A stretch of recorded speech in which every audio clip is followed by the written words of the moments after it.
Okay, Assalamualaikum warahmatullahi taala wabarakatuh. Alhamdulillah. Jadi sebelum saya mulakan sesi ataupun video khas berkenaan dengan memperingati peristiwa Perang Kedah Siam selama 199 tahun memperingati peristiwa Perang Musuh Bisik lah. Okay, sebelum tu kepada semua kawan-kawan mari kita baca Al-Fatihah sikit. Kita sedekahlah kepada seluruh pahlawan musuh bisik yang syahid dan seluruh nenek moyang kita. Okey, Al-Fatihah.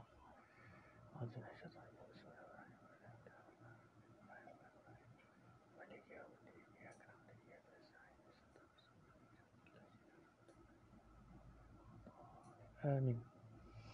Okey, alhamdulillah.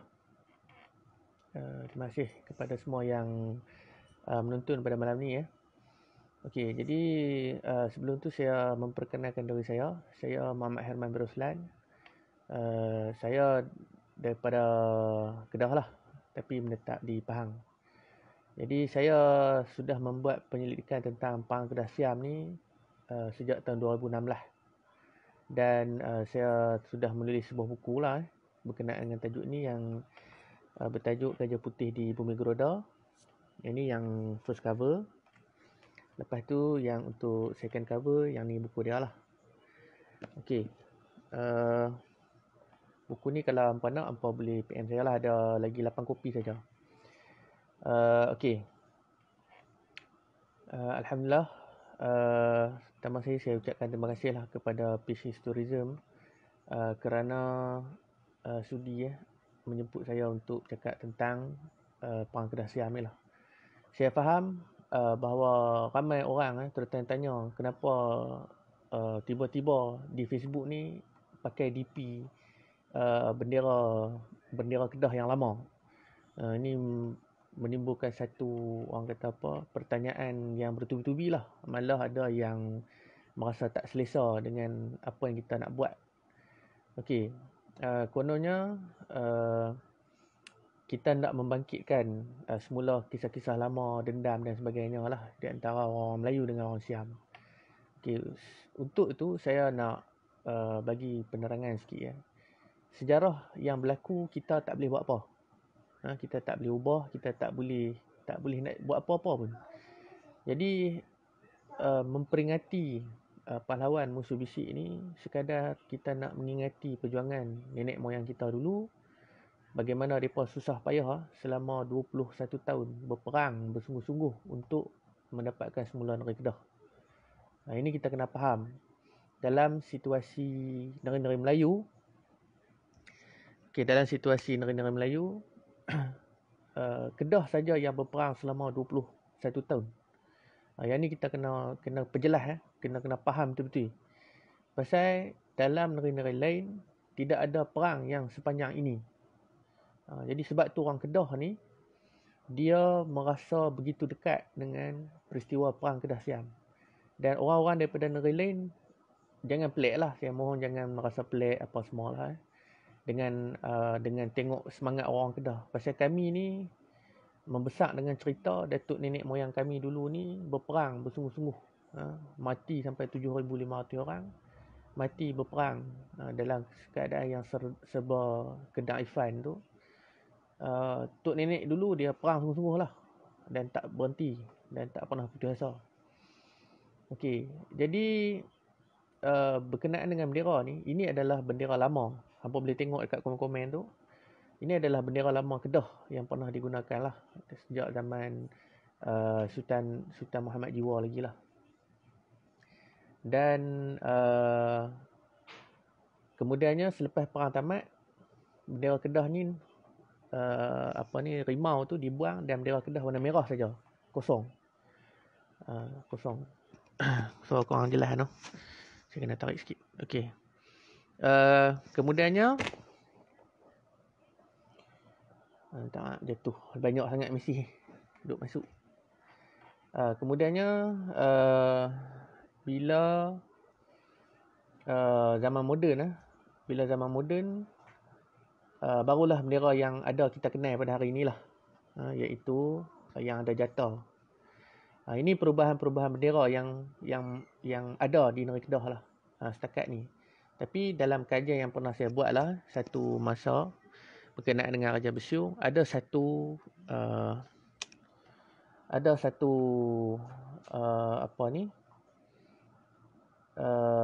petikan daripada satu batu bersurat yang sedang dikaji oleh USM, mengatakan bahawa bendera Kedah yang asal daripada adalah ulang, iaitu Meru Mawangsa. Dan memang disebut dalam satu batu lah yang sedang dikaji oleh USM. Tu tak apalah, itu cerita lain. Saya suara tak deras ni, saya pelik agak ni. Ni okey. Saya kena letak tepi kot tu. Nak cakap dah deras dalam rumah ni masalah. Kalau tak dengar tu minta pasang pakai earphone lah tu. Okey, so kita terus pada ni. Saya pun tak mau cerita panjang lah pasal perdebatan-perdebatan yang sedang berlaku. Jadi peristiwa Perang Kedah Siam ni dia berlaku pada 12 November 1821. Okey, so jadi tahun ni adalah tahun yang ke-199 peristiwa tu berlaku. Dan pada malam ni saya nak menceritakan secara tidak langsung lah tentang beberapa peristiwa yang berlaku di dalam Perang Kedah Siam ni lah. Okey.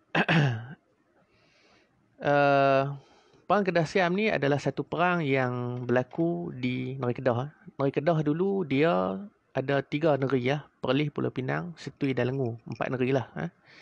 Dan masih lagi berada pada ketika itulah masih berada di bawah satu nama, iaitu nama negeri Kedah lah. Peperangan yang berlaku ni dia ada banyak faktor.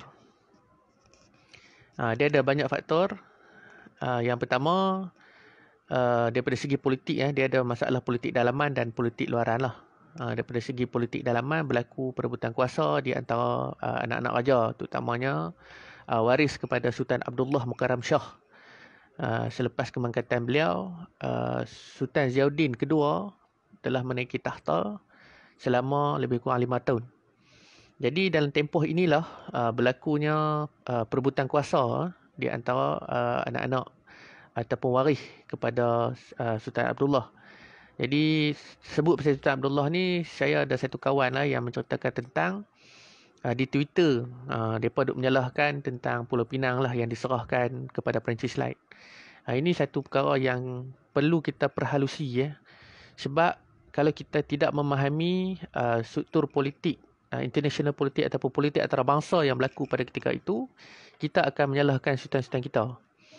Dalam situasi Pulau Pinang diserahkan tu, sebab yang pertama adalah Kedah ni daripada dulu, daripada zaman Meru Mawangsa lagi, memang selalu ditekan oleh Siam.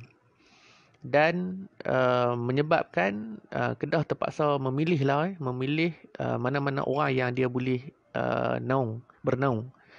Dan sebab itulah kalau kita baca dalam sejarah negeri Kedah ataupun dalam sejarah Melayu, disebut tentang Sultan Mahmud yang memohon nobat daripada Melaka. Tujuannya adalah untuk mendapatkan perlindungan. Begitu juga dengan hubungan di antara Kedah dengan Burma. Alhamdulillah, saya 2 tahun lepas saya dah pergi ke Burma. Dan saya dah tengok beberapa manuskrip Melayu Kedah di sana lah. Malah cerita tentang orang Melayu di Kedah ni, orang Burma orang Kedah di selatan Burma ni sangat terkenal lah. Dan mereka ada daripada Facebook dan sebagainya lah. Alhamdulillah. Cuma ramai daripada kita belum lagi sampai ke kawasan-kawasan itulah, di kawasan Khao Tuang nama dia. Dan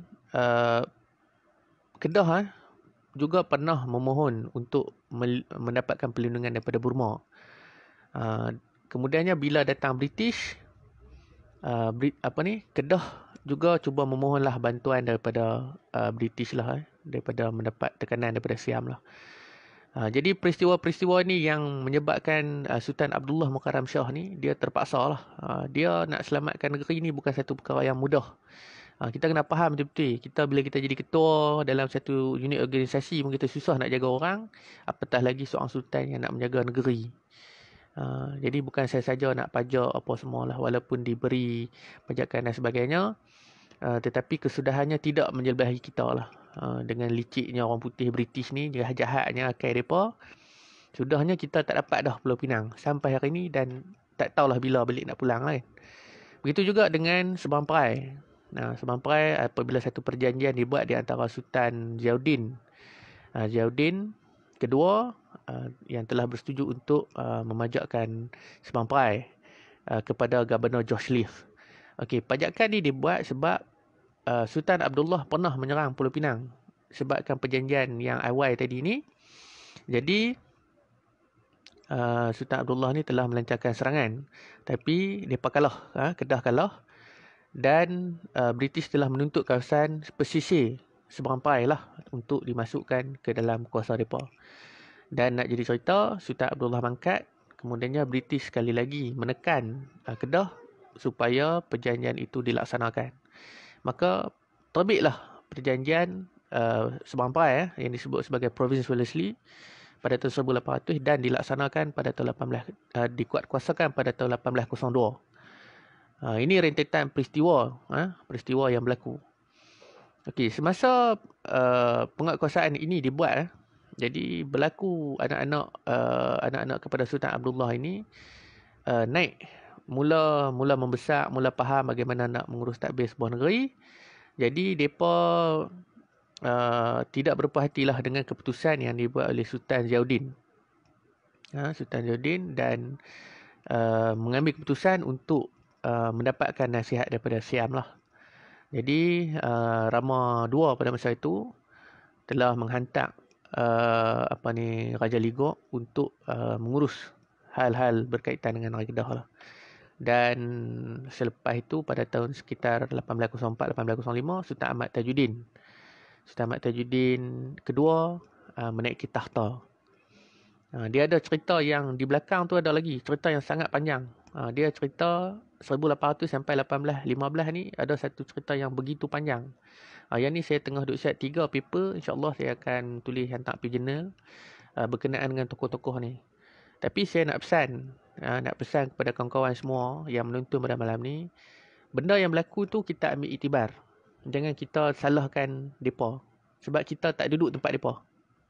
Kita hari ni kita tak nampak kejadian yang berlaku depan mata, kita hanya membaca daripada pelbagai pandangan dan pendapat. Kita tak boleh jatuh hukum pada depa. Sebab orang dah tak ada. Okey, saya tulis berdasarkan pandangan saya lah. Cuma saya minta supaya jangan ada rasa pelik ataupun rasa sakit hati, rasa nak marah dengan depa. Kita tak duduk tempat depa. Dan kalau kita duduk tempat depa, mungkin kita akan buat perkara yang sama. Okey. Jadi pada tahun 1803 selepas naiknya Sultan Ahmad Tajuddin, berlaku lagi peristiwa perebutan kuasa lah di antara adik-adik dia. Sultan Abdullah ni isteri dia ada 4. Dan Tengku Sultan Ahmad Tajuddin ni juga disebut sebagai Tengku Pangeran. Tengku Pangeran dan mempunyai beberapa adik lah, antaranya Tengku Sulaiman, Tengku Yaakob, Tengku Daud, Tengku apa lagi saya tengok, Tengku Yusuf dan Kutam lah. Kutam ni adik yang last bongsu. Jadi anak pada Sultan Abdullah ni ada 10 orang. Jadi dalam tempoh berlaku perebutan kuasa tu, tiba-tiba pada tahun 1810 tentera Burma, askar-askar Burma yang pada ketika itu dikuasai Burma pada ketika itu diketuai oleh dinasti Konbaung, telah menyerang Phuket ataupun disebut sebagai Jong Salang lah. Jadi dalam bahasa Burma dikenali sebagai Salawara. Berkenaan dengan peristiwa ni saya ada bentang di Burma 2 tahun lepas dan saya sudah menerbitkan penulisan tu di Atma. Saya pernah share lah di saya punya page MHR, saya pernah share penulisan tu lah. Okey. Dalam peristiwa inilah munculnya hikayat syair Jun Salang ataupun syair Duka Nestapa yang pernah diusahakan oleh Prof. Yusuf Hashim. Ini satu buku yang sangat susah nak dapat, sangat rare, yang menceritakan tentang apakah yang berlaku pada tahun 1810 tu lah. Okey, kemudiannya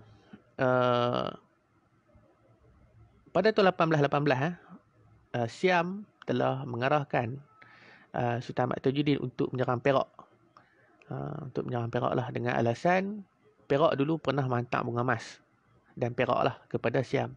Tapi setakat ni belum ada lagi penemuan ataupun belum ada lagi bukti secara rekod yang mengatakan bahawa Perak pernah menghantar bunga emas kepada Siam.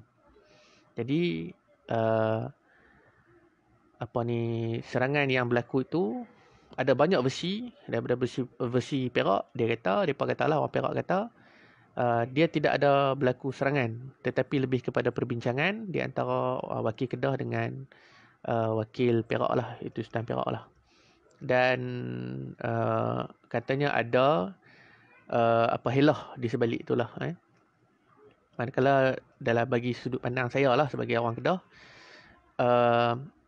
memang tidak ada lah, saya akui bahawa tidak ada rekod berkenaan dengan serangan Kedah ke atas Perak seperti mana yang disebut tu. Sebab British pun dia tak tahu apa yang berlaku sebenarnya. Walaupun British monitor apa semua, cuma ada satu surat yang dihantar oleh Sultan Perak, iaitu Sultan Abdul Malik Mansur Shah kepada Governor Bonham di Pulau Pinang, mengatakan bahawa Perak sudah tertakluk di bawah Kedah. Itu saja surat yang ringkas lah disebut. Tapi perjalanan perang tu tidak diceritakan secara terperinci. Itu yang berlaku lah. Jadi kita berdasarkan kepada rekod-rekod yang ada, jadi saya pegang lah bahawa Perak pernah duduk bawah Kedah. Okey. Daripada peperangan ini tadi, 1818, Sultan Ahmad Tajuddin telah dinaikkan pangkat lah, gelaran dia oleh Raja Siam lah. Daripada Chow Paya kepada Chow Praya. Chow Praya ni dia ada satu kuasa autonomi di mana Kedah ni tak payah melalui Ligok. Musuh utama Kedah sepanjang zaman adalah Ligor.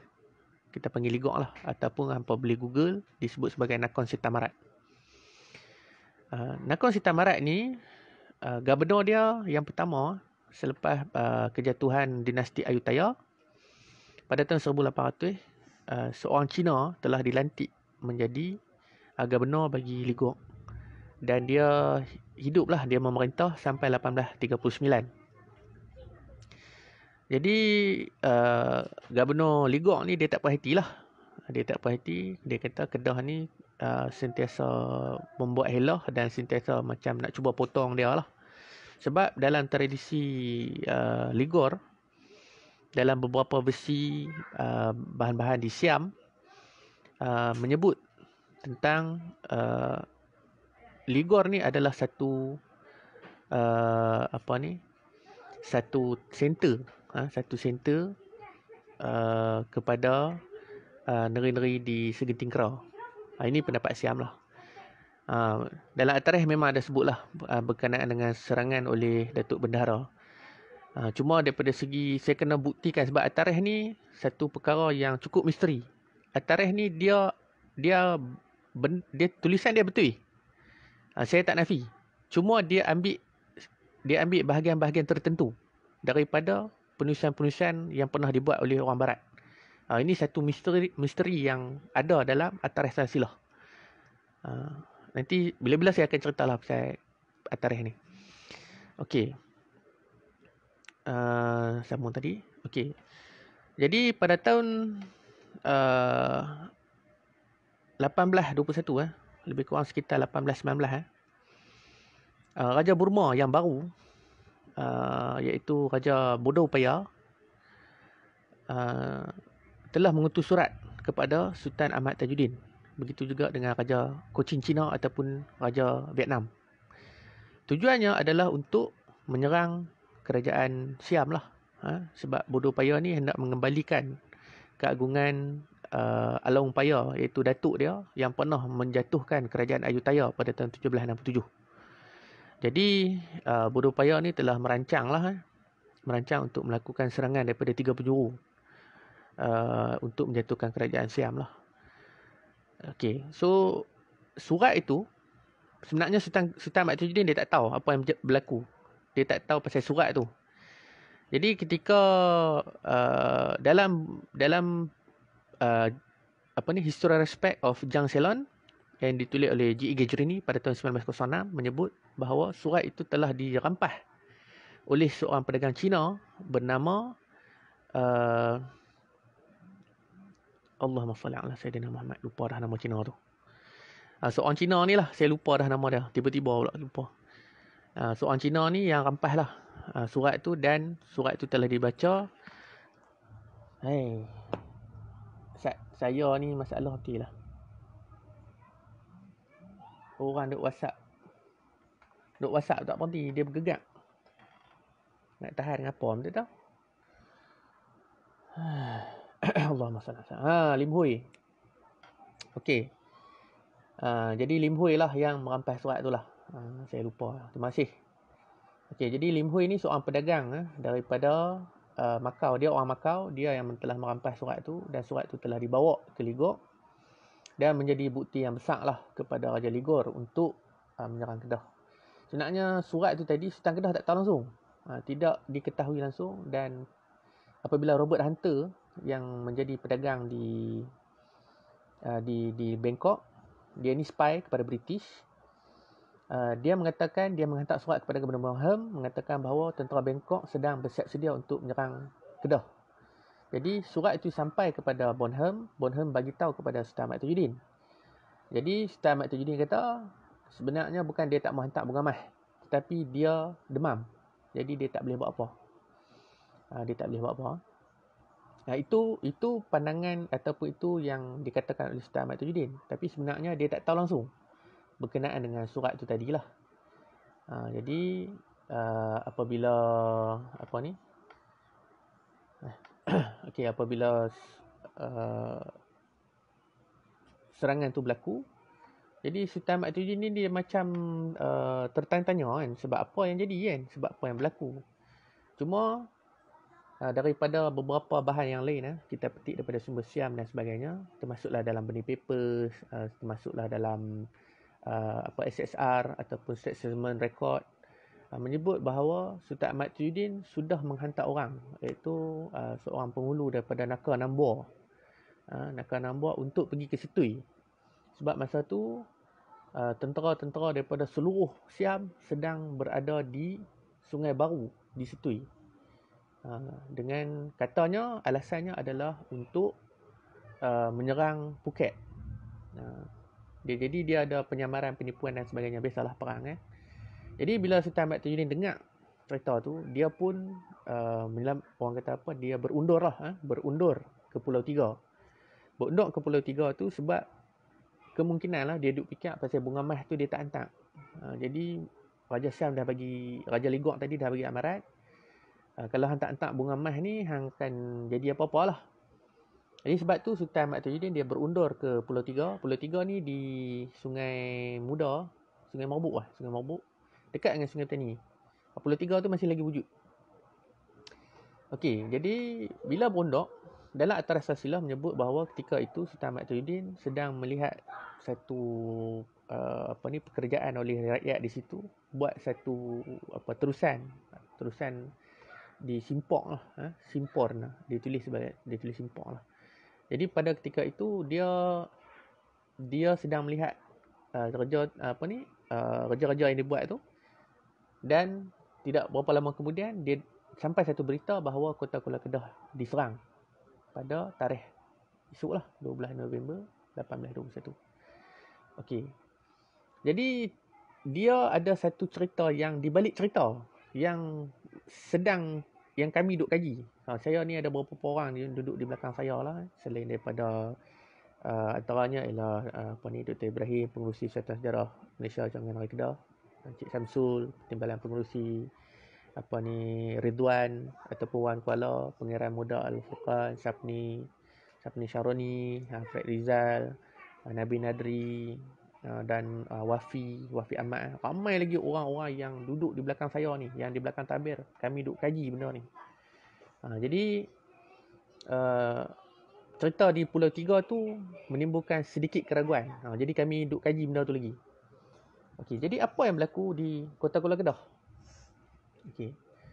So, di dalam At-Tarikh Silsilah menulis tentang berlaku kenduri kenara lah, orang kahwin di antara anak Datuk Laksmana dengan Datuk Bendahara, iaitu Wan Mat Saman dengan Wan Aminah. Jadi ketika berlaku kenduri tu, tiba-tiba askar Siam ni mai ke Kota Kuala Kedah. Okey. Jadi telah dibagi tahu, Sultan Ahmad Tajuddin dah bagi tahu supaya bersiap sedia dengan ketibaan tentera Siam. Jadi Datuk Laksmana ni mengarahkan penghulu Kuala Kedah untuk menyiapkan meriam lah. Menyiapkan meriam di sepanjang tembok Kota Kuala Kedah tu. Okey. Jadi bila dijemput masuk, bila dijemput naik, jadi perbincangan demi perbincangan, akhirnya Laksmana kata dia kata orang kampung, saya nak menjerit tak boleh ni, tapi nak menggambarkan suasana tu. Dia kata kita dah ditipu, kita dah ditipu lah, kita dah ditipu, dah dikhianati. Jadi berlakulah peperangan di dalam Kota Kuala Kedah tu. Masa perang ni, masa duk bertikam lawan tembok, lawan duk lawan tikam dan sebagainya. Jadi ramailah saudara mara ataupun kerabat-kerabat yang telah dibawa ke Siam, terutamanya ke Ligok lah. Antaranya Tengku Jam-Jam, adik kepada Sultan Kedah, Tengku Muhammad Saad, anak saudara dia. Dan ramai lagi. Datuk Bendahara pun dibawa pergi tapi dia meninggal tengah jalan. Kemudiannya Datuk Laksmana mati di kota. Datuk Laksmana mati di kota. Lepas tu Datuk Temenggung juga mati di kota. Terbunuhlah di kota tu. Dan pada masa ni lah digambarkan di dalam banyak rekod British menggambarkan bahawa serangan yang berlaku tu sangat kejam. Di mana orang-orang yang tengah duk kalut kenduri ni, tengah duk tak bersedia apa ni, depa ni dibunuh, ada yang dirogol, budak-budak anak-anak remaja ni depa diperkosa dan sebagainya lah. Sat.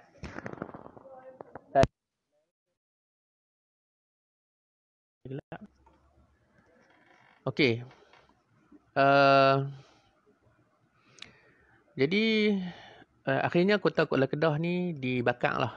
Kota Kuala Kedah ni dia ada istana dan sebagainya. Ada satu lakaran yang dibuat oleh Siam menunjukkan kedudukan istana. Istana di dalam Kota Kuala Kedah tu lah. Dan kini saya juga sedang menyiapkan satu buku berkenaan dengan Kota Kuala Kedah yang bertajuk Memperingati Kuala Kedah lah. Kita akan, dalam buku tu saya sedang berusaha untuk menjelaskan apakah peristiwa-peristiwa yang berlaku kepada Kota Kuala Kedah daripada tahun 15 sampailah tahun 2020. Okey. Jadi Kota Kuala Kedah ni terbakar dan lebih kurang 3,000 orang dibawa ke Ligok lah, terutamanya perempuan lah. Daripada Ligok ni mereka dibawa sampai ke Bangkok. Dan sebahagian besar daripada perempuan-perempuan ni menjadi gundik lah. Gundik kepada pembesar-pembesar Laksmana dan sebagainya lah. Begitu juga dengan bila sampai di Bangkok tu, mereka pun dijadikan sebagai dayang-dayang istana. Sebab tu kalau kita tengok hari ni di Bangkok ada orang-orang Melayu. So kami dah pergi lebih kurang 2 tahun lepas. 2 tahun lepas kami pergi buat satu trip di sana. Ini peristiwa yang saya sendiri terkejut lah, dan saya pun panas sampai sekarang apabila saya fikir balik benda ni. Generasi muda di Bangkok, mereka tak mau tahu dah sejarah ni sebab mereka mungkin rasa malu. Mereka malu dengan keadaan yang berlaku lah. Saya tak salahkan mereka, orang Melayu di Bangkok, apabila kita ceritakan tentang peperangan yang berlaku sama ada di Kedah dan Patani, saya tak salahkan mereka. Yalah, kita orang kata keturunan yang kalah, orang-orang yang kalah. Jadi kita rasa, mungkin kita rasa malu lah. Wallahu alam, saya tak boleh nak gambarkan perasaan mereka pada ketika itulah. Okey. Jadi orang-orang yang ditangkap ni, yang dibawa sampai ke Bangkok ni, mereka dicucuk telinga mereka dengan buluh yang rotan tu, besar-besar sate tu, mereka cucuk di telinga. Dan kaki mereka tu juga, di belakang kaki bawah ni ada satu urat besar tu kan. Antara tapak kaki kita tu ada satu urat besar belakang tu. Antara betis dengan tapak kaki tu ada satu urat belakang tu. Jadi dicucuklah kedua-dua kaki tu supaya mereka tak lari. Jadi berjalanlah dengan buluh duk selit celah kaki ni, jalan sampailah ke Bangkok. Naik sampan dan sebagainya lah. Kalau lari kira putih lah, putih urat kaki tu. Jadi itu salah satu cara lah untuk mereka tak mau tawanan-tawanan ni lari. Jadi dalam penulisan Robert Hunter, Robert Keating, saya tak sebut Robert Keating. Okey, jadi Robert Hunter dalam laporan dia sampaikan satu surat lah kepada Governor Bonham. Dia kata semasa dia duduk di Menam Chao Phraya ni, dia kata sepanjang dia hidup sebagai manusia yang sudah moden, dia kata aku tak pernah melihat kekejaman yang sebegini teruk. Aku sebagai bukan orang yang duduk di sini, sebagai orang bukan Asia maksud dia, aku merasa sedih. Aku merasa sangat-sangat sedih kerana penyiksaan dan penghinaan yang berlaku lah ke atas orang-orang Melayu pada ketika itulah. Dia kata sampan-sampan yang bawa tahanan-tahanan ni, termasuklah orang tua, kanak-kanak dan sebagainya, mereka duduk dalam kandang. Kalau hampa tengok kandang zoo yang lama-lama, cerita rimau zoo tu, macam cerita Bang Rajan, Ombak dan sebagainya tu, duduk dalam kandang macam tu. Dia kata mereka ni kena kencin. Askar Siam ni dia kencin atas orang tahanan-tahanan ni tadilah.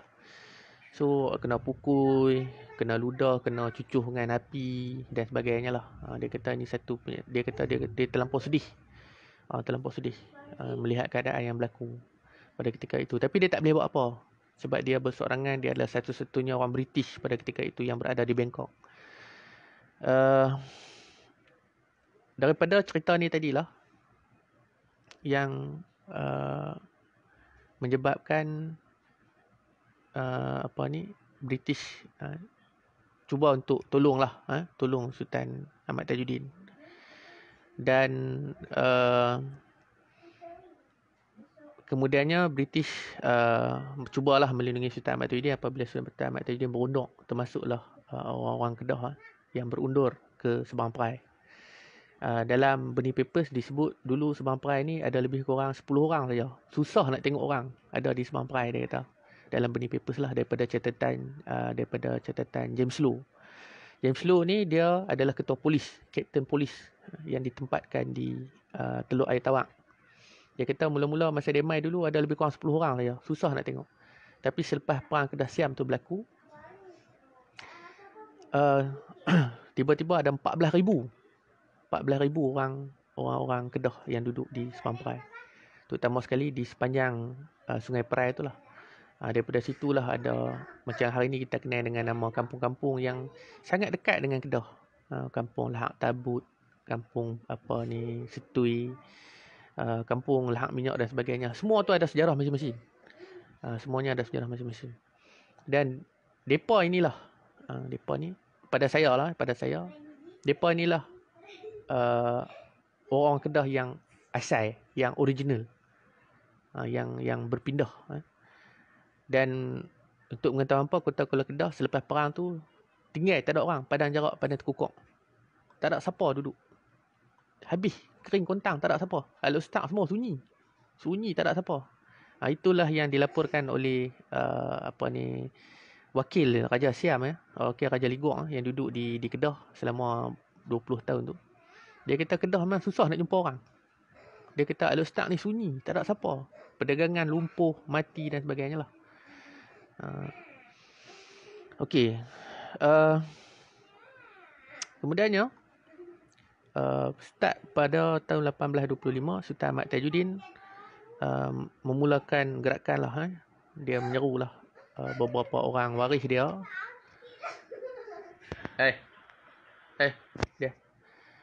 Dia menyeru beberapa orang waris dia untuk bangun dan cuba untuk mendapatkan negeri Kedah lah. Jadi mereka banyak berkubu di kawasan Permatang Bendahari. Permatang Bendahari yang merupakan sempadan yang ditetapkan oleh British di antara Kedah dengan di antara Siak Kedah dengan Pulau Pinang lah, iaitu British. Jadi Kedah pada masa itu tertakluk di bawah Siam. Bukan lagi Sultan Ahmad Tajuddin ataupun Sultan Kedah. Jadi sepanjang tempoh tu pula, daripada tahun 1800 sampai tahun 1831, berlaku perbincangan sempadan, boundaries. Kalau siapa-siapa yang mengikuti satu sahabat saya itu Pangeran Muda Al-Furqan tu, dia duk buat kajian pasal batu terat. Jadi peristiwa inilah yang menyebabkan wujudnya batu sempadan, iaitu batu terat tu tadi. Daripada batu terat ni, daripada sempadan-sempadan, daripada peristiwa Perang Kedah Siam ni lah membentuk sempadan Sebang Perai yang kita tengok hari ni. Itu satu kajian yang lain. Okey. Orang Kok Diang, kalau soalan ni, orang Kok Diang, bagi saya orang yang duduk di pesisir pantai, di pesisir pantai Kedah ni, Kok Diang ke Seputih, Kuala Sanglang, Tunjang, apa semua ni, semua mereka lari habis. Sama ada mereka lari pergi Perlis, atau mereka lari pergi Setui, ataupun mereka lari ke Perai, ataupun mereka masuk ke pedalaman di kawasan Baling dan sebagainya lah. Okey. Okey. Dalam tempoh tu juga muncul lagi beberapa nama seperti Tengku Kudin, Tengku Mat Saad, Tengku Talib, Datuk Saraja Wang, Tengku Abdullah, Tengku Da'i, Tengku Anum dan sebagainya lah. Dan nama-nama ni sangat terkenal di dalam sejarah negeri Kedah. Tapi sepanjang 5 tahun yang saya duk buat dengan kawan-kawan ni, kami sudah mengumpulkan lebih kurang 50 nama yang pernah disebut sebagai orang yang pergi berperang untuk menuntut pembebasan negeri Kedah lah. 50 orang. Setakat hari ni yang saya dah dapat lah. Dan benda ni 5 tahun agak lah duk cari nama-nama ni. Alhamdulillah dapat 50 orang. Yang kami akan share lah nanti. Apabila berlaku serangan ni, 1825 ni, jadi Sultan Kedah ni sudah merancang lah untuk mendapatkan semula negeri dia. Dan surat yang dihantar kepada Gubernur Muhim ni, dia kata kepada Raja Pulau Pinang ataupun Gubernur Pulau Pinang lah, dia kata ketika serangan ini berlaku, aku main selai sepinggang tak ada apa. Aku main dengan waris aku, anak-anak aku. Kami dalam keadaan yang serba susah. Dan pengikut yang datang, mereka ni main dalam keadaan selai sepinggang yang tak ada apa. Peperangan yang berlaku ni mengejutkan dan tidak pernah dibayangkan oleh aku sendiri, kata Sultan Ahmad Tajuddin lah, apabila dia tulis surat kepada Pulau Pinang. Jadi apabila serangan tu berlaku yang tadi 1825, jadi bila Sultan Ahmad Tajuddin ni duk push ataupun duk usaha juga supaya hampa pi lah British, hampa dah berjanji dengan aku, hampa kata hampa nak tolong aku, hampa kata bila hampa dapat Sebang Perai dan Pulau Pinang, hampa kata hampa nak tolong aku. Daripada zaman bapak aku lagi hampa dah sebut kata hampa nak tolong aku, tapi pasal apa hampa mohong aku, kata Sultan Ahmad Tajuddin. Jadi British ni dia dah serba salah. Dia dah serba salah. Akhirnya dia hantarlah John Crawford pada tahun 1822 dan dia hantar Henry Beni untuk buat satu serangan, untuk buat satu perjanjian yang dikenali sebagai Perjanjian Beni pada tahun 1826 yang menentukan segala-galanya tentang tanah Melayu, terutama sekali negeri Kedah lah. Okay, dalam Perjanjian Beni yang dibuat ni, mereka bagi fokus lah kepada Siam tak boleh masuk ke dalam kawasan British. dan British tidak akan masuk menyerang mana-mana kawasan Siam Kedah lah. Dan perkara ni dipersetujui lah oleh Raja Legok pada ketika itulah. Jadi desakan demi desakan yang dibuat oleh Sultan Ahmad Tajuddin ni tak membuahkan hasil. Jadi Sultan Ahmad Tajuddin kata, apa nak jadi dengan kita ni? Apa nak jadi dengan negeri aku, sedangkan aku adalah pemerintah yang sah, yang telah dipersetujui oleh semua, dan aku adalah penerus kepada datuk nenek moyang aku dulu. Jadi sekitar tahun 1825, 28, 29, 31 muncullah nama Tengku Kudin. Percubaan pertama adalah pada tahun 1825 lah, tapi gagal. Kemudian pada tahun 1831 satu gerakan yang besar lah telah dibuat oleh Tengku Kudin, dengan di mana dia menyeru semua orang-orang yang berada di Sabang Perai pada ketika itu untuk bergabung dengan dia dan pergi melawan Siam yang berada di Kedah. Jadi Tengku Kudin ni bersama sekitar, dia ada banyak pendapat. Ada yang kata 7,000, ada yang kata 3,000, ada kata 2,000. Apapun, serangan itu berjaya mendapatkan semula kota Kuala Kedah. Dan terus dilanjutkan sampai ke Patani. Sebab tu kalau hampa duk tengok satu PSP ataupun sejarah Patani itu, dia sebut tentang peristiwa yang berlaku pada ketika ini. Masa ni Sultan ada di Pulau Pinang. Jadi serangan ni terus sampai ke Patani. Dan apabila berlaku serangan tu, Siam Bangkok ni dia dah terkejut. Dia kata tiba-tiba, dia kata, macam mana ni tiba-tiba boleh main ramai? Raja Legok hang buat apa? Kenapa hang tak pertahankan kawasan-kawasan ni?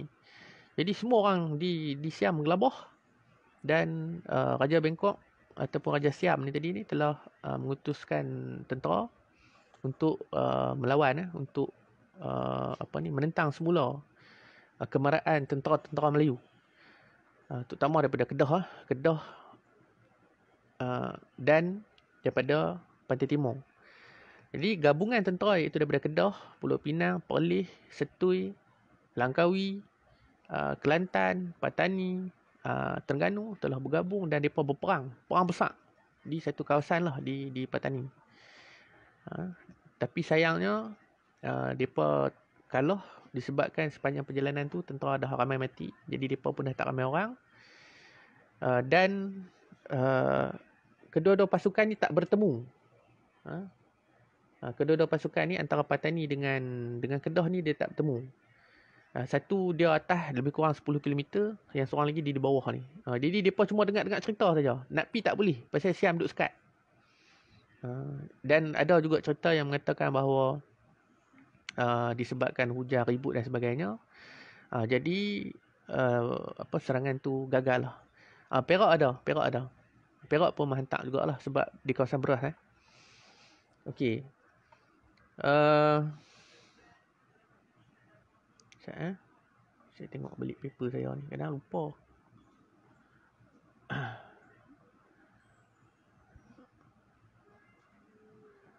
Okey, selepas pengunduran tu, bondok sampai bawah, akhirnya Tengku Kudin ni berkumpul bersama dengan waris-waris dia, bersama dengan pahlawan-pahlawan Kedah, berkumpul di kota Kuala Kedah sekitar 1832. Jadi kemarahan mereka ni mengambil masa setahun. Daripada Kedah terus sampai ke Patani, berjalan lebih kurang setahun nak membebaskan seluruh negeri Kedah. Setahun cuy. Perang apa setahun? Jalan kaki juga tu. Bukan naik kereta. Okey, so bila perang tu berlaku,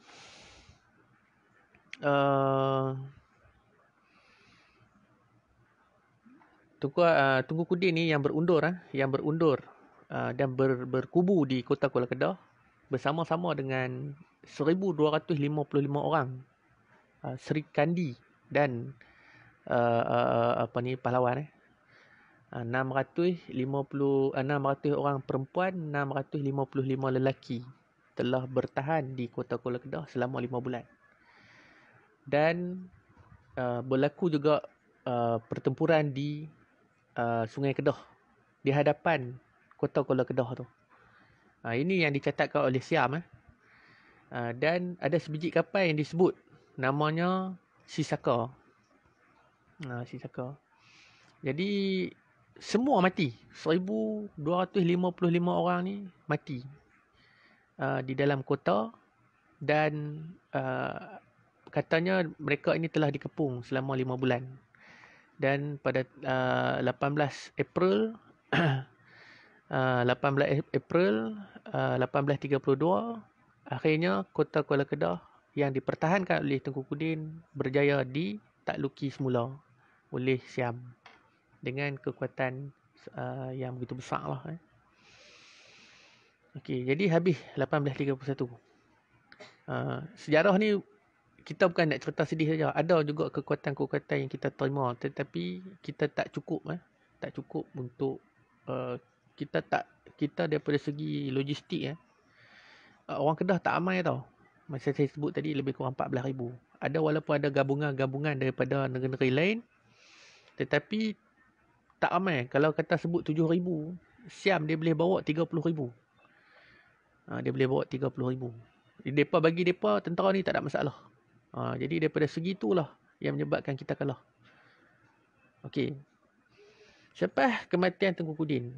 Okey, saya cerita sikit. Tengku Kudin ni dia adalah Syekh Zainal Abidin. Syekh Zainal Abidin Dan dia bukan Tengku Kudin yang sepek mata tu, ataupun yang kata istana Tengku Kudin. Yang ni sila faham betul-betul Ni dua watak yang berbeza.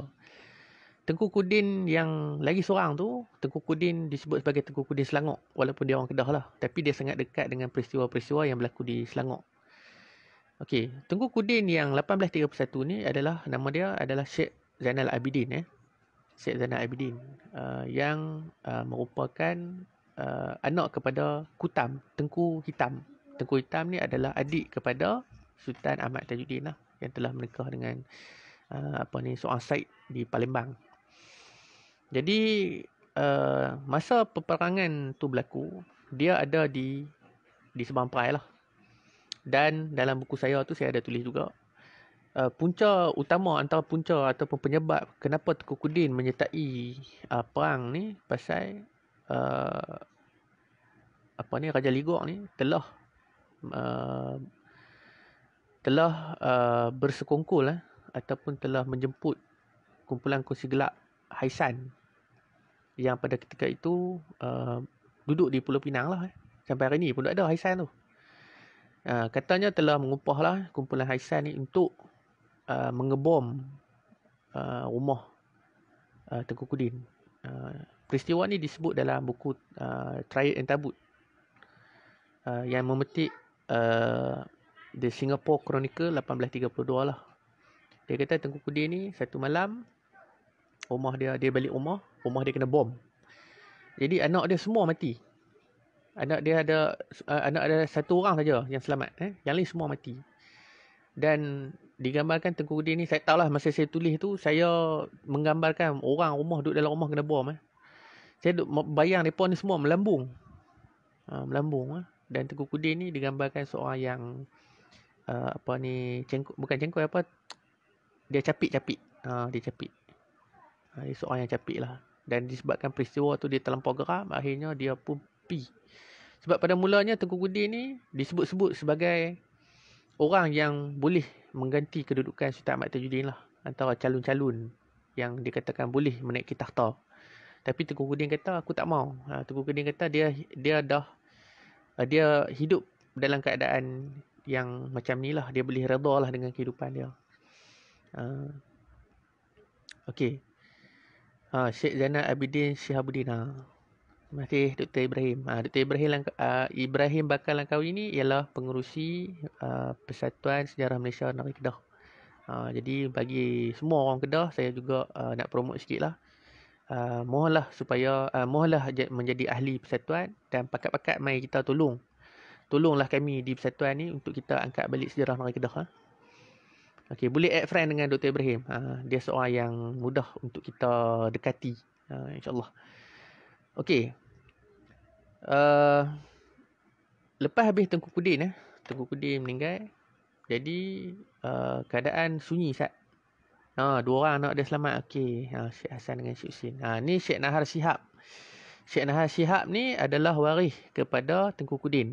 Waris kepada Tengku Kudin. Hampa boleh berkenalan dengan depa no.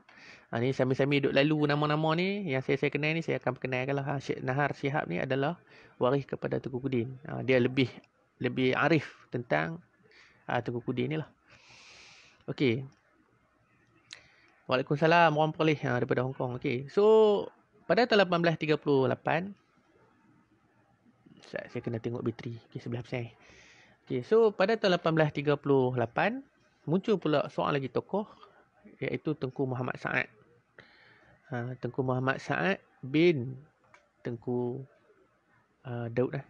Tengku Muhammad Saad bin Tengku Daud. Bapa mentua dia adalah Tengku Sulaiman. Dia berkahwin dengan Tunku Fatimah. Dan mereka dikurniakan beberapa orang anak lah. Jadi, Tengku Mat Sa'ad ni pula muncul setelah melihat kepada usaha-usaha yang tidak berputus asa oleh Sultan Ahmad Tajuddin lah. Jadi, Sultan Ahmad Tajuddin lepas dia pergi ke Beruah, dibuang ke Melaka dan sebagainya. Jadi, Tengku Muhammad Sa'ad ni mengambil keputusan untuk melawan Syam. Dia kata tak boleh jadi, kita lawan lah. Kita lawan lah dengan apa yang ada. Okey, semasa serangan yang dibuat oleh Tengku Muhammad Sa'ad ni, sekali lagi tentera Siam berjaya dikalahkan. Okey, tapi sayangnya kita tidak ada rekod lokal yang menceritakan perjalanan macam mana Tengku Muhammad Sa'ad ni boleh menang dan Tengku Kudin sendiri boleh menang dalam peperangan ni. Kecuali yang ditulis dalam At-Tarikh Silsilah Naqidah. Tu pun cerita tak panjang, dia cerita pendek-pendek saja. Ini yang menyebabkan sukarnya kita nak tulis ni, kehebatan kita tu tadi ni. Zaman Tengku Mat Sa'ad, Tengku Kudin dan sebagainya dah pakai senapang dah.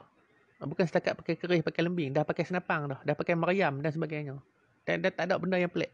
Tahun 1820, 1840 ni dah semua dah start pakai senapang. Tapi sejarah kita ni tak tahulah, mungkin nak jaga hati ke apa ke. Jadi sejarah kita ni orang Melayu hanya pakai keris lembing sampai sudah.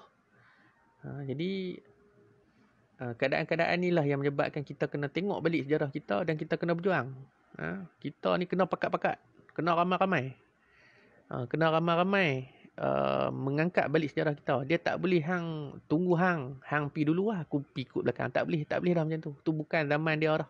Zaman kita yang ada serba teknologi ni, kita kena satu hati, kita kena berusaha untuk mengangkat balik sejarah kita daripada sudut pandang kita sendiri.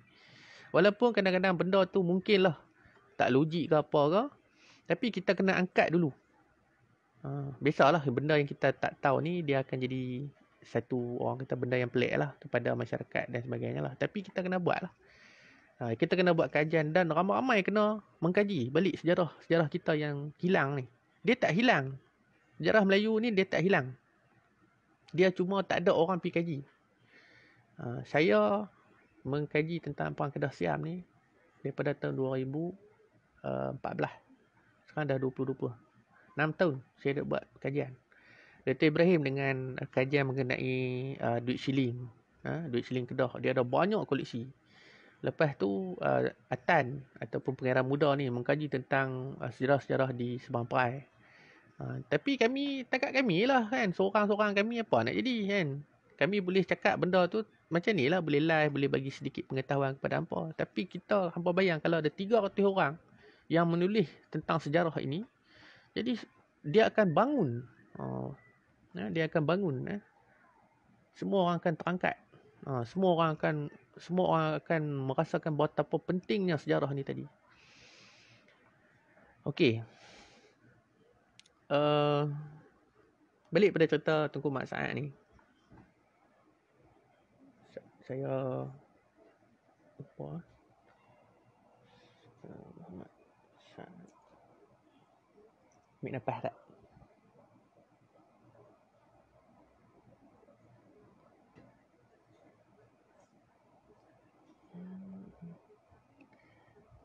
Okey. Semasa Tengku Muhammad Sa'ad pula, dia telah sekali lagi telah menyeru semua orang Kedah untuk bersama-sama berjuang dengan dia lah. bersama-sama bangun untuk mendapatkan semula kemerdekaan negeri Kedah. Dan akhirnya dia berjaya lah. Dalam peperangan ini dia bersama-sama dengan beberapa lagi tokoh, Syekh Samad Falimbani, Tengku Long Putih, Tengku Talik. Tengku Talik ni adik dia. Syekh Husin Jamalul Lail. Yang hari ni yang kita kenal sebagai Raja-Raja Perlis tu, Syekh Husin tu adalah antara orang yang pernah terlibat dalam perang Kedah Siang lah. Malah Syekh Husin ni disebut dalam Benih Papers adalah orang yang menjadi ketua ataupun penghulu kepada Kota Kuala Kedah ketika Kuala Kedah berjaya dirampas semula oleh Tengku Mak Saad lah. Dan Tengku Abdullah sendiri iaitu anak Sultan Ahmad Tajuddin. Okey.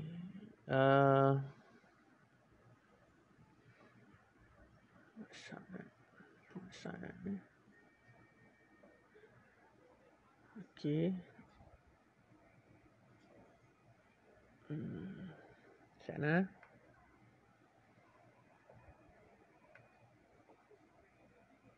Okey, semasa serangan yang dibuat oleh Tengku Mak Saad ni, Raja Ligor dan Raja Singgora, kedua-dua adalah Cina. Ligor Singgora ni dua-dua Cina. Telah pergi ke Bangkok lah untuk menghadiri majlis pembakaran ibu kepada Rama III pada ketika itu. Dan Kota Kuala Kedah hanya dijaga lebih kurang 200 hingga 300 orang. Sebelum saya terlupa, ada satu catatan saya baca masa zaman masa Siam nak serang Kota Kuala Kedah tu, masa Tengku Kudin tu tadi ni, ada satu tempat nama dia Alok Ganu. Saya tak ingat saya baca di mana. Dan pada satu malam tu lebih kurang 60 orang tentera Kedah ni disembelih dalam satu malam. Mereka ni tentera yang jaga di Alok Ganu tu. Mereka disembelih lah dalam masa satu malam. Okey. Sebab tu kalau kita tengok dalam perang Kedah Siam, tentera Siam dia berkubu di Alok Ganu tu lah. Sebab Alok Ganu ni satu laluan utama untuk naik ke kawasan-kawasan yang lebih atas lah. Tak apa, saya masuk selisih dengan ni. Okey. Okey, pasukan tentera Siam. Okey, apabila Tengku Mak Saad ni berjaya menawan Kota Kuala Kedah, dia telah menyeru supaya orang-orang yang ikut dia pada masa itu untuk bersama-sama lah mempertahankan Kota Kuala Kedah lah. Dan dalam catatan RO Institute yang telah menyebabkan saya begitu tertarik untuk mengkaji ni, sebabkan dia kata apabila Tengku Mak Saad ni berjaya menawan semula Kota Kuala Kedah, jadi ada sepasang Cina ni telah dijahit di dalam perut lembu. Sepasang tak salah saya dijahit di dalam perut lembu, dan mereka ni dibiarkan di tengah panas. Lembu tu tadi dibiarkan di tengah panas. Jadi daripada situ saya duk rasa pelik. Saya duk rasa kenapa ada Cina dalam cerita perang Kedah Siam ni.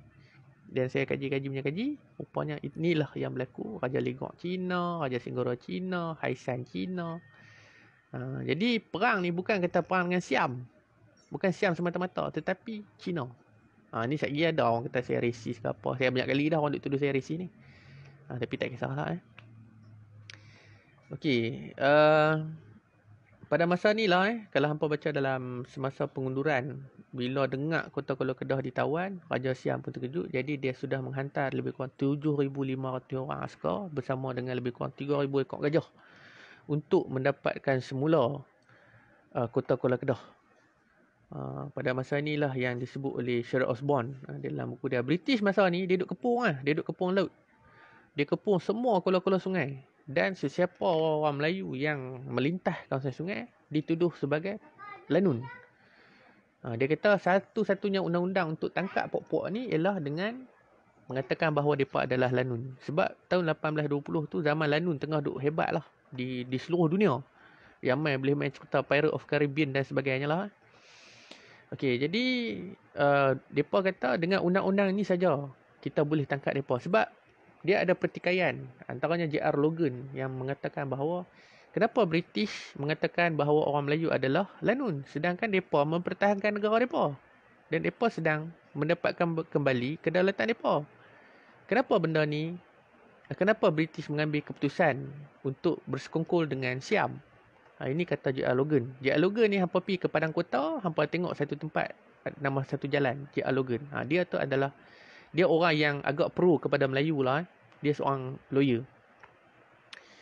Jadi British ni dia kata, pegawai-pegawai British kata, kita kena kita kena memilih satu stand lah. Kita kena buat satu stand ataupun kita kena pilih side mana kita nak pergi. Jadi British buat keputusan kita pilih Siam sebab kita tidak mau berperang dengan lebih besar, sebab British duk rasa Siam ni kuat.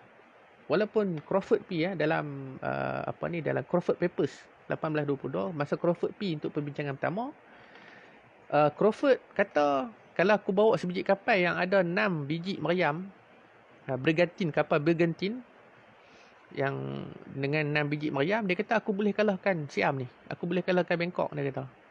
Tapi British ni dia mengambil sikap berhati-hati. Yang ni hampa boleh baca dalam buku Nicholas Starling, The British Policy in Malaya. Dalam buku ni banyak cerita tentang kenapa perubahan-perubahan yang berlaku dalam politik antarabangsa pada masa itulah. Yang antaranya pada tahun 1820, free trade ataupun pasaran bebas sudah mula diperkenalkan di Eropah. Jadi British ni dia melihat kepada kepentingan laluan dagang untuk sampai ke China. Dan pada masa ni jugalah ada cerita Boston Tea Party, Perang Candu dan sebagainya. Semua timeline yang sama. Perjanjian yang berlaku. Kalau hampa tengok sebagai contohnya 1824 perjanjian Inggeris Belanda yang memisahkan Malaysia dan Indonesia. Pada tahun 1824 juga berlaku Perang Candu di China.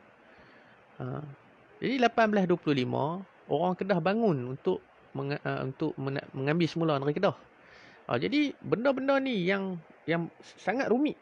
1824 itu juga berlaku serangan di Burma, Tavoy, apabila Tavoy ditawan oleh British.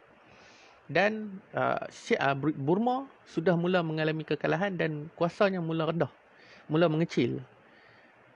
Sebab kalau kita tengok daripada struktur perdagangan, daripada sudut politik antarabangsa, laluan dagang itulah yang menjadi punca utama kenapa British mengambil keputusan untuk berpihak kepada Siam. Sebab bagi mereka, kalau mereka perang dengan Siam, Perancis dah ada di Vietnam. Jadi mereka tak mau bertembung, mereka tak mau berperang dan sebagainya lah. So mereka pilih Siam sebagai zon penampan. Tapi mereka tetap hendak memiliki kawasan Phuket, Panga dan sebagainya lah di pesisir pantai tu. Sampai Raja Siam pun kata, British ni pasal apa kan duk tanya nak sangat tempat ni. Sebab tu British sebab tu Siam dia mengambil keputusan untuk menyerang Kedah. Dalam situasi ni, kalau kita tengok Kedah dengan Kelantan, kenapa Kelantan tidak diperangi oleh Siam? Walaupun pada tahun 1831 ataupun sebelumnya lagi 1820 dan sebagainya, kalau kita tengok rentetan peristiwa sejarah Kelantan dan Kedah, kedua-dua negeri ini sudah menentang Siam. Tapi Siam memilih untuk menyerang Kedah disebabkan dia melihat kepada British, ancaman British yang berada di Pulau Pinang. Dia kata bila British ada di Pulau Pinang, ia mendatangkan satu bahaya kepada mereka daripada segi politik, daripada segi perdagangan dan sebagainya. Ini satu cerita yang panjang pula. Okey. Masa Tengku Mat Saad ni dia berunduk.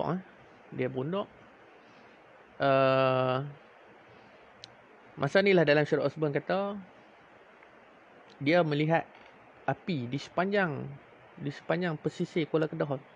Sepanjang-panjang daripada hari ni, kalau kita tengok daripada Jabatan Tok Pasai tu sampailah ke kota Kuala Kedah tu, dia melihat api yang begitu panjang, sepanjang-panjang tepi laut.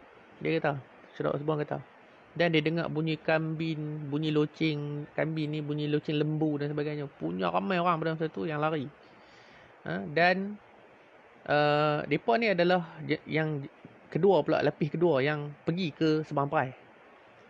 Okey, jadi Syarat Osborn kata, apa jadi pun aku ditugaskan untuk menahan mereka ni semua lah. Bila mereka masuk ke kawasan Sabang Perai, aku akan tahan. Dan dia duduk di Kuala Kedah. Dan dia cerita keadaan tu. Okey. Masa ni dia kata dia dengar nama Tengku Mat Saad Tunku Mak Sat sedang mengumpulkan orang untuk berkumpul dan untuk menyelamatkan diri lah. Dan dia tunggulah di Kuala Kedah tu. Dia tunggu mana satu Tunku Mak Sat. Tapi Tunku Mak Sat hantar isteri dia tadi ni, Tunku Fatimah. Dan kata Syarul Osborn, dalam semua perahu yang banyak tu, dia kata tiba-tiba ada satu perahu yang besar. Dia kata ada satu perempuan mai kat dia. Perempuan tu telah merayu. Dia kata, aku adalah kerabat Kedah dan aku merayu kepada kamu supaya selamatkanlah kami. Masa ni Siam dah mai serang daripada belakang.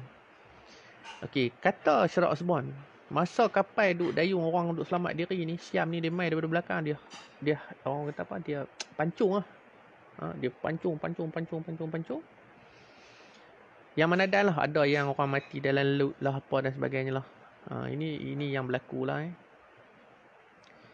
So dia macam cerita Rohingya main naik perahu mati tengah laut, orang Syria bila perang lari mati tengah laut. Jadi benda tu berlaku pada kita satu ketika dulu lah. Jadi tak tahulah, mungkin kita tak rasa, kita tak boleh nak bayang.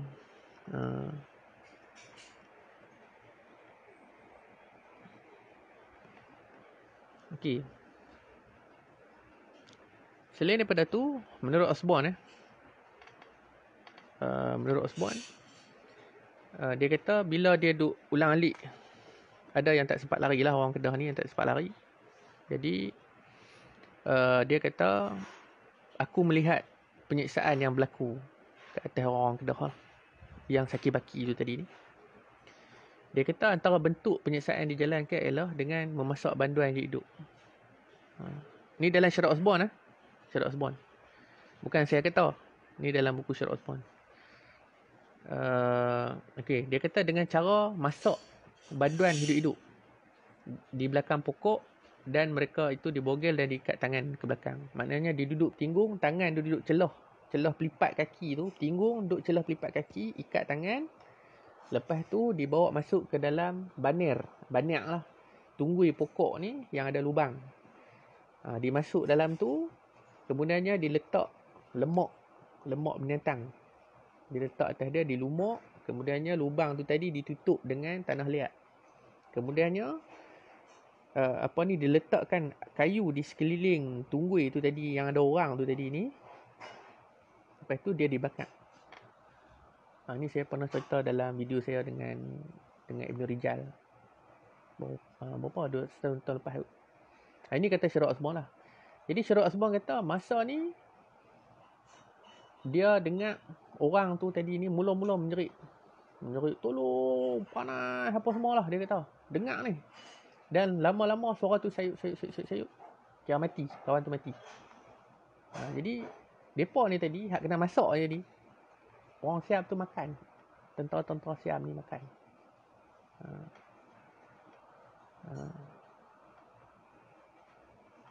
Ni boleh tolong unpin tak? Apa ni? Saya tak nampak depa duk komen-komen ni. Dia sangkut dekat tu. Unpin apa ni? Untuk yang jadi ahli tu. Minta admin unpin sat. Okey, yang kedua, mangsa ni ataupun orang-orang tadi ni dibawa ke Kuala Sungai. Tepi sungai tu pokok bakau tu, anak-anak pokok bakau kan dia halus-halus tajam tu. Jadi dia kata depa dibiarkan duduk bersila atas tu. Maknanya letakkan satu kayu, duduk bersila atas tu. Kayu tu tadi tembus pungkok.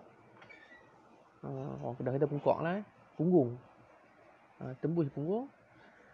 Dan depa ni semua matilah.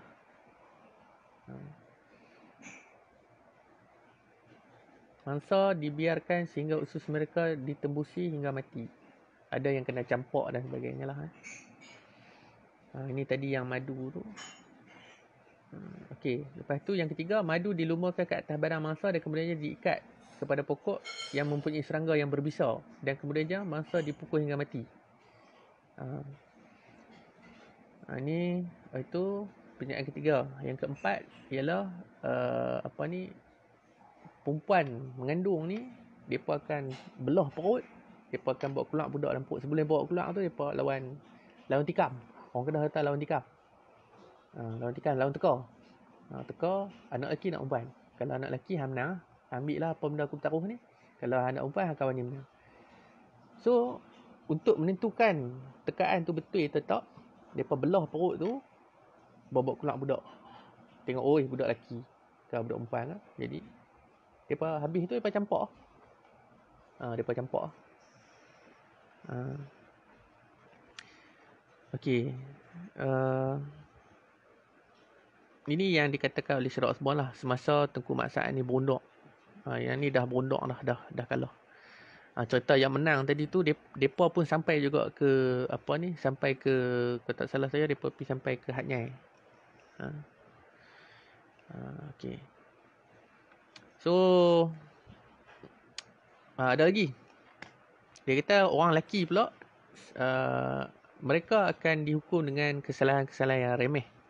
Kebanyakan mereka akan ditangkap lah, dihukum kerana disyaki melakukan sesuatu lah.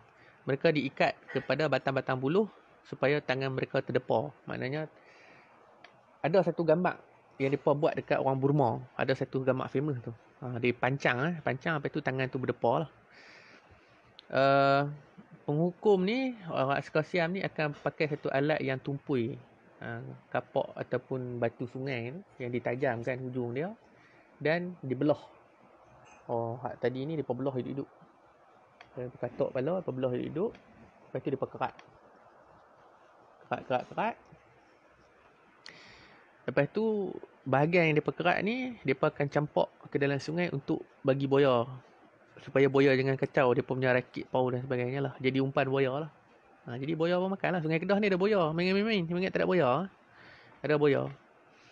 Jadi inilah antara bentuk penyiksaan yang dibuat lah ke atas orang Kedah lah. Pada masa ni lah okey, jumpa. Okey, 24 Mac 1838 Tengku Muhammad Sa'ad melancarkan penentangan ke atas Siam lah. Tengku Muhammad Sa'ad telah dibantu oleh bapa mentua Tengku Sulaiman, Muhammad Ali daripada Langkawi, Tengku Muhammad Taib, Tengku Muhammad Akid daripada Setui, Syekh Husin daripada Perlis, Wan Muhammad Arsyad,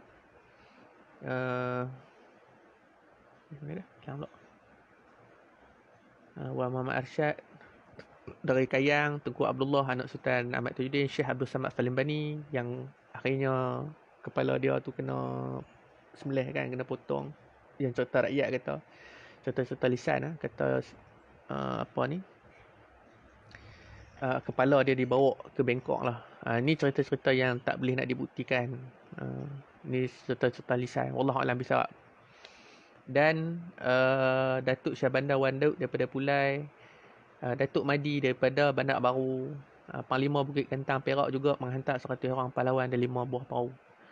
Ini antara orang-orang yang terlibat semasa Tengku Mat Sa'ad lah. Tengku Mat Sa'ad mendapatkan semula kota-kota Kedah, namun akhirnya tewas. Jadi Tengku Mat Sa'ad ni dia lari ke Perak, berundur ke Perak lah. Tapi dalam benih pipis dia kata lari. Biasalah orang putih jahat. Dia duk kira kalah dia. Dia duk peleceh kita lagu tu lah. So kita kena ubah bahasa tu. Saya ni selalu dinasihatkan oleh Dr. Ibrahim supaya ubah bahasa tu tadi. Bukan dengan tunjuk lekeh. So dia berundur ke Perak. Okay. Dia berundur ke Perak ni, dia ada cerita lain pula. Yang ni saya tak boleh nak cerita dalam ni sebab saya masih lagi buat kajian lah. Saya nak tengok betul tak apa yang saya baca. Cuma dia berundur ke Perak dan kemudiannya menyerah dirilah kepada British. Dan akhirnya dia dibuang ke Calcutta. Selama 3 tahun kemudiannya balik dan meninggal dunia di Pulau Pinang lah. Cuma makam dia tak ada siapa tahu. Okay. So daripada peristiwa ini selama 21 tahun penentangan yang dibuat oleh orang Kedah menyebabkan Raja Siam ni dia pikiang. Dia kata dalam semua negeri orang Melayu Kedah ni dia lawan sungguh-sungguh, tak putus asa. Dia sendiri, Raja Siam sendiri mengalah. Dan akhirnya dia buat keputusan untuk memecahkan Kedah seperti mana Patani. Jadi Kedah naiklah empat kawasan, itu Perlis, Setulungu satu kawasan, Perlis satu kawasan, Kubang Pasar satu kawasan dan Kedah. Yang diserahkan kepada beberapa orang lah kawasan-kawasan ni. Okey. Jadi selepas itu berlaku beberapa siri perbincangan. Sultan Sultan Ahmad Tajuddin menghantar Tengku Da'i ke Bangkok untuk berbincang, dan akhirnya Raja Siam Rama III bersetuju untuk memulangkan takhta kerajaan Negeri Kedah kepada Sultan Ahmad Tajuddin. Kerana dalam masa yang sama British sudah memberi amaran kepada Siam. British kata hampa kena bagi balik Kedah kepada raja dia, dan British tidak akan campur tangan lah dalam urusan pentadbiran Kedah. Sebab British kata peperangan yang berlaku ini menyebabkan banyak benda merosot daripada segi ekonomi dan perdagangan. Itu satu perkara lah. Okey. Sebagai penutup, saya bateri nak habis dah, ada 2% lagi. So sebagai penutup, peristiwa Perang Kedah Siam adalah satu peristiwa yang begitu panjang yang tak dialami oleh orang-orang daripada negeri lain. Hanya dialami oleh orang-orang utara saja. Jadi disebabkan tu kami orang-orang utara kadang-kadang ni dia ada kahak. Dia ada kerah dia. Dan kalau tengok dia kalau nak bergaduh ke apa ke, dia macam kerah. Dan kami ni jadi outspoken. Orang Kedah ni dia outspoken sebab kami dah, tok nenek kami dah memang macam tu. Tok nenek kami ni bangsa perang. Bukan sehari dua, bukan 3-4 tahun, tapi 21 tahun berperang tanpa putus asa, tanpa jemu. Dan peperangan ni menunjukkan jugalah beberapa peristiwa-peristiwa penting lah kepada perubahan politik dalaman dan luaran negeri Kedah terutamanya, dan juga memperlihatkan bagaimana ketidaksediaan kita dalam menghadapi ancaman-ancaman daripada luar. Ada tadi cerita tu saya tak dan, saya nak ambil bateri. Sebagai penutup ada satu lagi, lebih kurang apa yang boleh saya katakan ialah Perang Kedah Siam ini telah menyatu padukan seluruh orang Melayu di seluruh alam Melayu bersama-sama untuk menentang penjajahan Siam. Okey. Jadi apa pun terjadi, ini adalah sejarah yang kita perlu ambil iktibar. Janganlah kita duk pergi marah kat orang Siam, janganlah kita apa-apa, jangan. Saya minta tolong, janganlah duk pergi maki depa tak tentu hala. Sejarah adalah sejarah. Cuma kita kena sentiasa bersiap siaga. Bersiap siaga daripada sebarang bersiap sedia dengan segala kemungkinan. Jangan duk pergi kata orang tak tentu pasal. Ni kita cerita sejarah. Saya tahu sejarah ni akan menaikkan semangat orang untuk nak pergi bergaduh apa. Jangan. Saya minta jangan. Kita ambil iktibar dan kita bersiap sedia dengan apa yang berlaku. Okey. Jadi sebagai itulah penutup daripada saya. Terima kasih kepada yang menonton. Sekali lagi saya minta lah selama 3 hari ni, mulai malam ni 11 bulan sampai 13 bulan, kita akan bersoladirati. Soladirati tak boleh nak sebut, cakap banyak lah. Kita akan gunakan logo bendera Kedah yang lama ni sebagai tanda memperingati pahlawan musuh bisik, bukan saja di Kedah tetapi seluruh negeri-negeri Melayu, termasuk Kedah, termasuk Pahang, Johor, Kelantan, Sulu, Brunei, Sarawak, dan di Aceh dan sebagainya lah. Saya